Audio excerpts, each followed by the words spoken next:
আপনারা নিম ফুলের ভাজার কথা বলেছিলেন। নিম ফুল পেড়ে এনেছি, সিজনের নিম ফুল।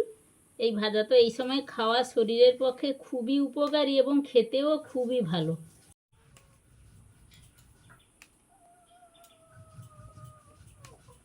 আমি ডাল থেকে নিম ফুলগুলোই তুলে নিয়েছি বেছে বেছে। এগুলো আগের দিনে প্রচুর প্রচুর তুলে শুকিয়ে কন্টেনারে ভরে সুন্দর করে রেখে দিত। আর এগুলো তো সব সময় পাওয়া যায় না সারা বছর খাওয়ার জন্য। নিম ফুলগুলো এইভাবে ডাঁটাতে থাকে, এক্ষুনি ভাজা হবে। আমি ফুলগুলো এই ডাঁটা থেকে এইভাবে চুড়ে নিচ্ছি।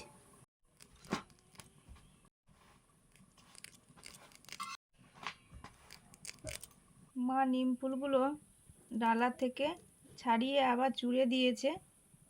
এবার একটু ধুয়ে নেব, ধুয়ে ভাজা করব। উনুনে কড়াই বসিয়ে দিয়েছি। শুকনো কড়াইতে ফুলগুলো দিয়ে দিলাম। হালকা জ্বালানিতে নিম ফুলগুলো ভাজছি, তার সঙ্গে কচি নিম পাতাও আছে কয়েকটা।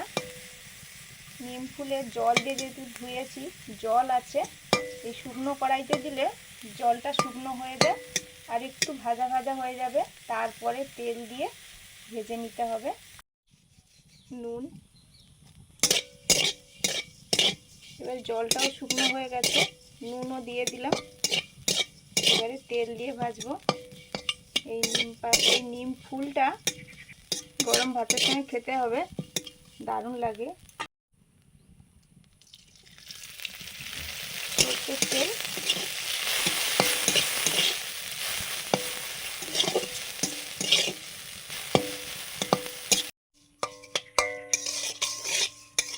কি সুন্দর গন্ধ উঠেছে, ভাজাও হয়ে গেছে।